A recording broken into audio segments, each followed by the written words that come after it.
was one of the wildest, craziest experiences that I've ever had in my life.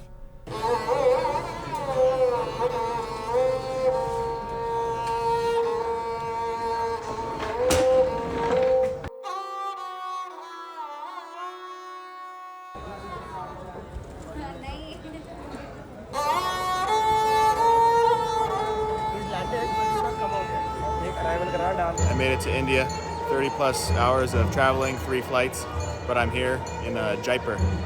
As I got there, I was exhausted. I was in a place that I knew nothing about, completely felt lost, and I have a wife, I have 2 kids at home, 12.5-hour time difference, so that was very difficult.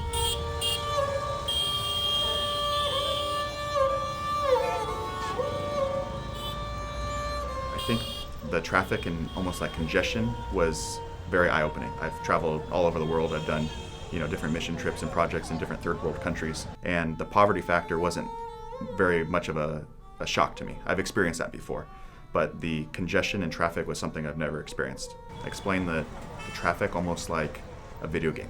People swerving in and out. There's no street lights and stop signs, and it's people crossing the street, people weaving in and out of traffic, animals in the middle of traffic. You're closing your eyes at some points just because you are thinking that you're gonna get hit. Just it's that wild. And then I get to the accommodation and kind of get my suitcases put away and set up, and they're like, okay, we'll be back in a couple hours to do an orientation. My head was just spinning. I was like, I'm so far away from home. I'm sleep deprived. I'm ready for bed. I want to see my kids. And I joke saying that somebody would have called me and said, hey Jeff, right now I will give you a plane home.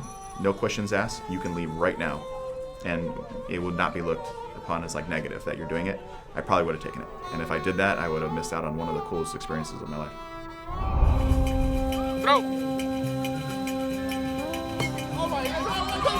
So I taught sports and baseball for the 2 weeks that I was there. So I went to 4 different organizations, orphanages, schools, and programs. So I have a baseball background. I played in college. I played professionally. So I came with 3 suitcases full of baseball equipment, and I got a bunch donated. You name it: gloves, bats, helmets, balls, cones, everything that we could use to put together some lessons. And it was a eye-opening experience to be able to go and teach baseball specifically to people that didn't know what baseball was, and watch them enjoy it and do well.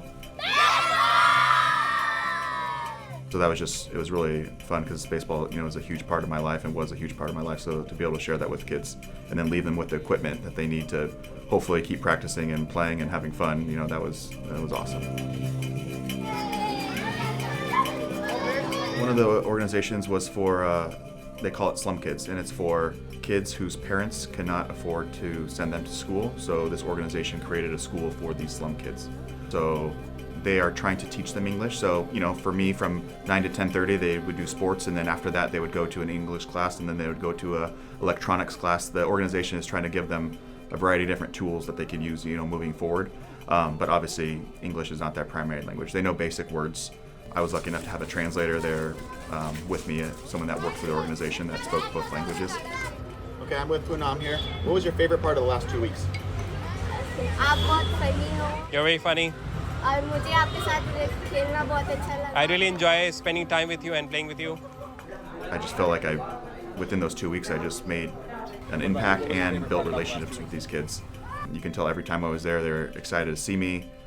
They're always laughing, having fun, listening.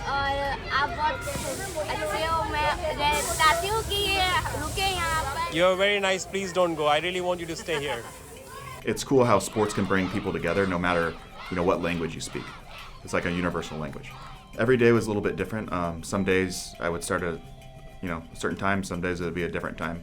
So it just depended on when they needed me that day. But for the most part, taught about 4 hours each day, throughout each organization.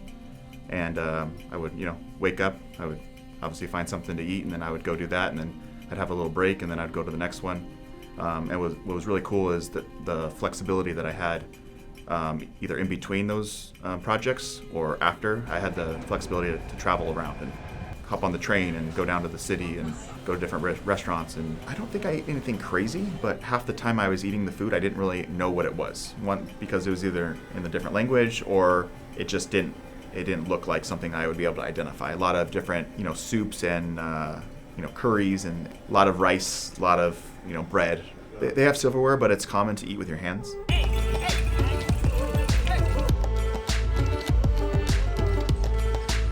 Here's our Uber.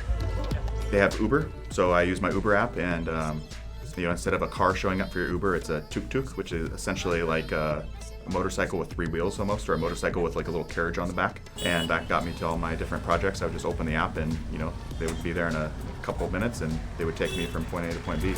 The dollar goes a long way there, so my rides would be 20 cents, 30 cents, just very, very cheap.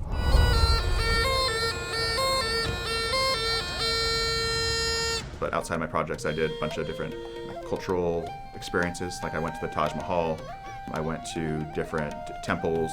I rode a camel. I went to an elephant sanctuary where I went and cleaned up the elephant cages and bathed them and did all that.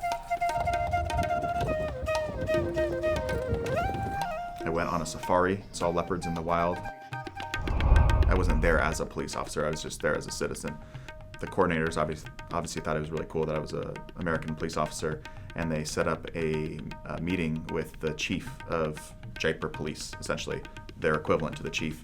And I went there, he gave me a tour of their department and showed me their different offices and rooms and records department and evidence room, and spent a lot of time with me, just getting to know what we do here in the U.S. and then vice versa. I asked them how they operate, so that was really cool and unexpected because that wasn't something that I asked for. It was just something that they thought would be a cool experience for me, and they made it happen. But India was just completely different. The poverty level is the same as a third world country, but the people are just welcoming. They're so excited that you're there, and it was just something that I hadn't experienced yet, especially with all the stereotypes that I had going in.